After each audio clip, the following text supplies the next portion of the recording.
Leading us off, though, the three-time and reigning NTT IndyCar Series champion Alex Palou, back driver the number 10 DHL, Chip Ganassi Racing Honda, attempting to become just the fourth driver to win at least three straight NTT IndyCar Series championships coming up in 2025 to join Dario, Sebastian Bourdais, Ted Horn. If only we were on track tomorrow, you could get going on the championship like this. So you got to be patient. I'm patient. I'm patient. Looking forward to getting back on track? Yeah, honestly, it's been a long break, so yeah, can't wait to get back on track and see what we have. Tell us what you've been doing the last couple months. I've been resting. I went to vacation. I've been following my daughter around the house because she never stops moving. I've been trying to rest. Yeah. Which I've not been able to, and then no, I'm joking. No, honestly, spending so much family time, having good food in Spain that I normally cannot have here during the year, like specific types of food, I mean. And then seeing the family. That's it, Christmas, and then back here. That's great. Well, I think it's 47 days to the opener at St. Pete, so the countdown continues for sure. Yeah. We'll start questions in person, and then we'll take some, time permitting, online. Let's begin with Ben Johnston. Hey, Alex, welcome back. Happy New Year. Thank you. What do you think it's going to take this year to make it three in a row?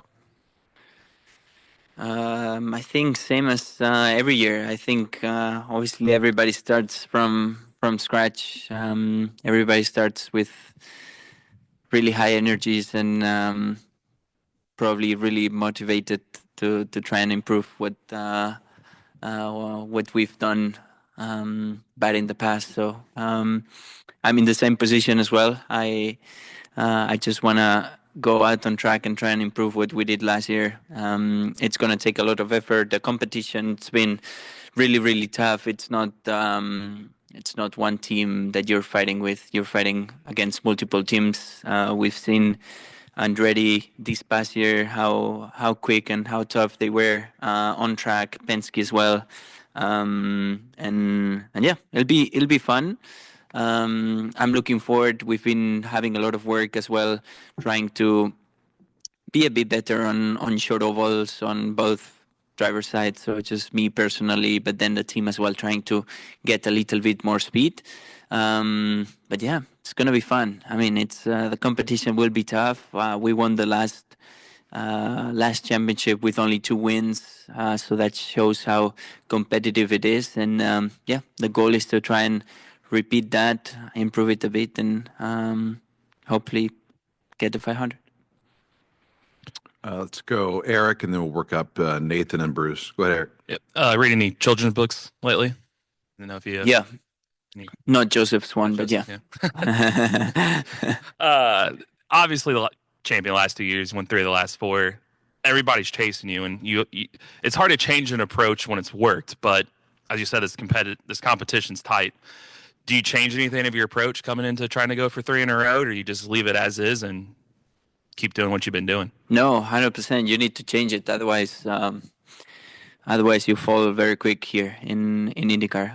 I would say every sport, if you don't change just because it's been successful, they'll catch up really, really quick. So I'm not saying we're going crazy. Like, obviously, I'm not gonna go crazy and change all my stuff. But yeah, I'm trying to change some stuff, both physically, mentally, and the way I drive. Hopefully, I can push myself in areas that I've been struggling the past season. So yeah, we're gonna change a little bit, see if it works, and see if we can continue to be up front. But as you said, the competition we know it's going to be tough. And everybody, again, we start from zero. You guys and me included, we're not going to care about 2024 once we're in St. Pete. Maybe I'll care in, I don't know, 15, 20 years, maybe when I retire, hopefully. But not now. I think now it's all about 2025. Nathan, then Bruce. On this stretch that you've been on these last couple of years, you go from a really unique season where you won, I think, 5 races in 2023, if I remember right, and then go and continue the consistency, but only win twice, and I don't think one at all in the back half of the year, and yet you still come away with the championship. 2 very different seasons, but what would you say is kind of like the through line between those 2 years that allowed you to win so differently, and yet still come away with 2 Astra Cups back-to-back years? Yeah, I would say 2023 was magical. I mean, we only our worst finish was 8th, and we got 5 wins. Which 5 wins, it's incredible. I like it. It felt amazing. And then 2024, it was I would say not the opposite, but we had a lot of up and downs. We had some races, like I crashed in Iowa, got into an accident at Nashville. Like, we had a lot more up and downs, and we were not as consistent, and we only won 2 races. So it was for sure, in terms of results, a bit lower, but still was still okay, borderline of making it. So I would say the consistency helped in both years. That's what I would say, that it's been not the same, but pretty similar in both years. And it's been because also I have a great team behind that. Even when I struggle and we start, I don't know, P16, P17 in the race, they get me to the front, and those weekends count a lot. Instead of having a P bananas on the race, you get a top 10 that counts at the end of the year. Dave mentioned you would join a really small class of drivers in the series history that have won 3 straight championships. If you were to win again this year, I know you have also are still waiting for your first Indy 500, and you come close a couple times now. If you only had the opportunity to win one of those, I'm just kind of curious where your mindset is. Would you rather join that 3 straight class of championship winners, or win your first 500 in 2025? I don't know. It's tough. I want to win the Indy 500 so bad. I think it's. I know what it is, but I don't think anybody knows exactly how big it is until you win it. At least that's what I heard from the drivers as well, and you can see it from outside. But winning 3 IndyCar championships in a row is pretty sweet as well. Like, probably I would take the 3 championships in a row and then win the Indy 500 in 2026, which that's, to your equation, that works. I would do that. If it's only one and that's it, and then I need to retire, I would obviously do the Indy 500. But yeah, as I'm not going to retire now, I'll get the 3 championships and then the Indy 500 in the future. Okay. And then the last thing I wanted to ask you, on Sunday, we all got a glimpse of Fox's promotional plans for IndyCar with the new ad promo that featured Joseph for 44 seconds and you for 1. I know you've got a chance to shoot some cool content with the Fox folks late last year. I guess the first question, have you seen the commercial with Joseph? And if you have, knowing what you did with them, what are your thoughts on the anticipation of seeing what they come up with to introduce you to Fox's sports fans? Yeah, we shooted that. I think it was in December in LA. I was really impressed, and I said to INDYCAR and to Fox, but also to Joseph, I was like, man, what is this? Like, it's crazy. It was something that we've never experienced, and we experienced a lot of cool stuff, but that was another level. Like, I got there, the set was huge, only for us. I got 20 kinds of smoothies and everything I wanted. It was there in 1 second, and the level of the production was huge. So seeing that first commercial from Joseph was actually, it's really fun. I think they nailed it. It's fast. It's funny, and it shows Joseph instead of showing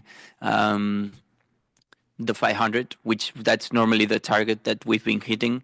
And And I think the 500 is great, but it's huge already. Like, we don't even need to sell more tickets. So we need to make the series big in general. We need to allow people to know what our product is. And they nailed it. So yeah, I was impressed during the production, which I didn't go one day there for only 1 second. We will get one fully of me, hopefully. And then, yeah, I cannot wait to see what during the season is. I think it'll be impressive. I hope everybody liked it. For all the comments I saw, everybody was impressed as much as we were. So I think this is what the series needed. And it's great to have Fox. Thanks. Bruce. Kind of elaborate a little bit more on that. They've also been very active in promotion and marketing and just getting the news out there, whether it be on NFL telecast or college football telecast or all the way across the board. And just how important is that to really attract people to discover IndyCar? Yeah, I mean, that's what I mean. Like, I think the fan base we have, it's amazing. Like, they will follow us everywhere. We go to Mars, they will follow us. Like, they love IndyCar, they love the sport so much. And we know we have a great product, so it's about showing people that doesn't know about racing, doesn't know what IndyCar is, doesn't care about IndyCar.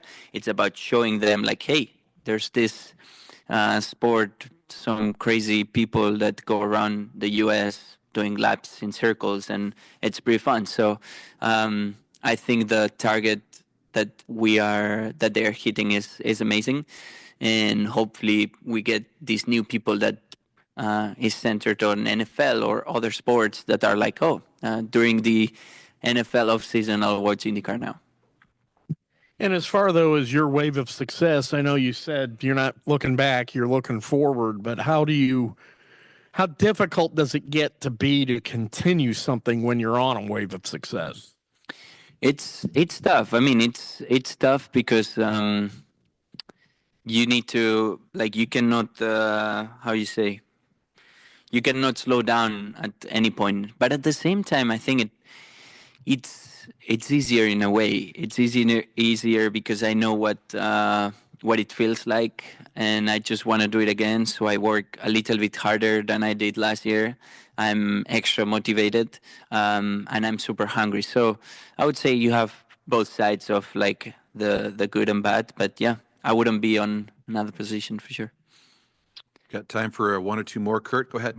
By the way, Kyle Kirkwood said you were the star of Joseph's commercials. So Thank you. I appreciate that. I agree. you brought up the Actually, Joseph didn't say anything, right? No. It was only me that I said something during the commercial. So yeah, I agree. your this crash at Iowa that you referenced, that ended a long streak of races without you having some kind of impact. If I'm to sum up how you've won these two championships, it's that you and your team, that you don't beat yourself. Is that kind of your mantra? Kind of the way you approach things? We don't know how the race is going to go, but we're not going to beat ourselves.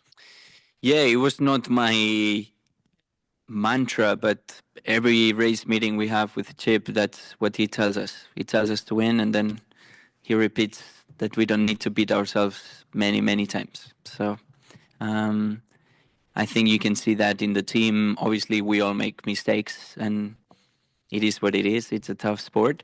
But we know a 17th is better than a 23rd. So if that day it's only good for 17th, is better than what I did in Iowa, where I stole. It was into the back and just trying to make moves fast. I ended up crashing, which ended up being worse than just finishing 12th. So, yeah, I think it's a great mantra that the team has. And hopefully we can continue to use it properly. We got time for a couple of Spanish-speaking media. Let's go to Eduardo Almos Ayala from INDYCAR Al Dia. Go ahead, Eduardo. Thanks, Dave. Hola, Alex. Well, obviously the Spanish. Alex, un gusto saludarte. Bueno, la pregunta es. Bueno, se me acaba de olvidar.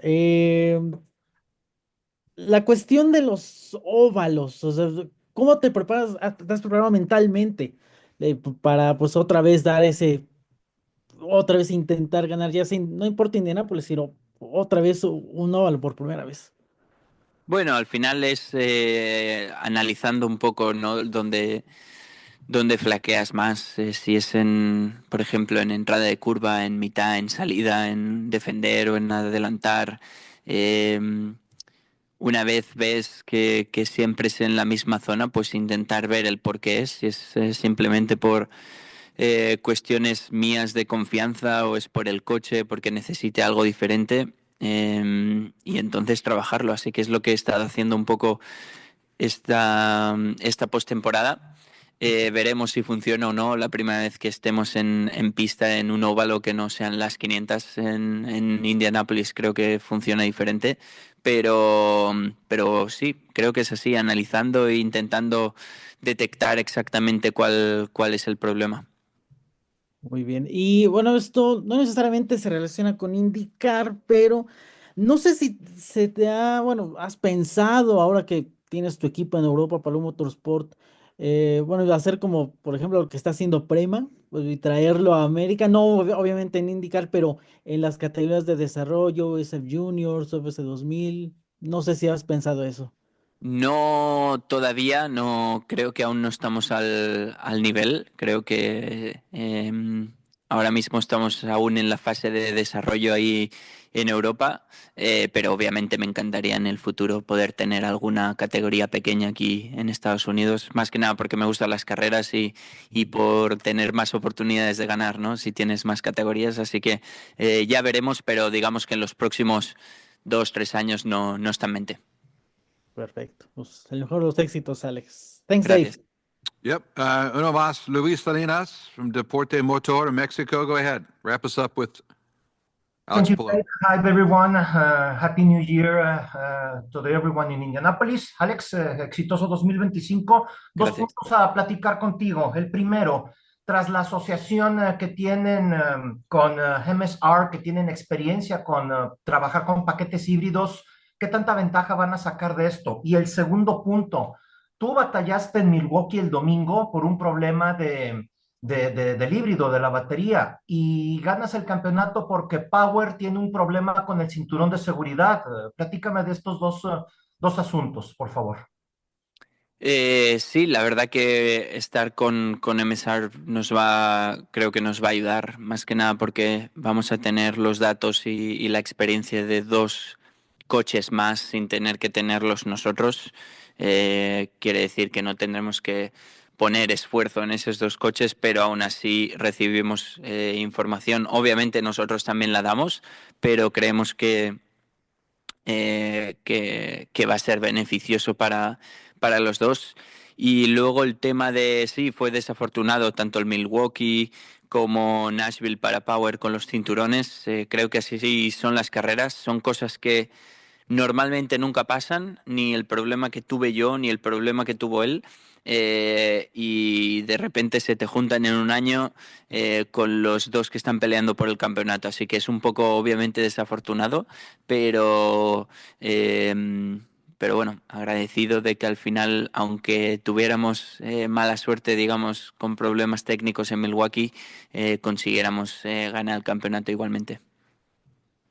Correcto. Todo lo mejor este año. Muchas gracias, Alex. Gracias. Thank you, Dave. All right. The countdown to St. Pete is on. Thanks for coming in. Let's go. Have Thank a you. great rest of your content day here. Yeah. Appreciate it. Thank you.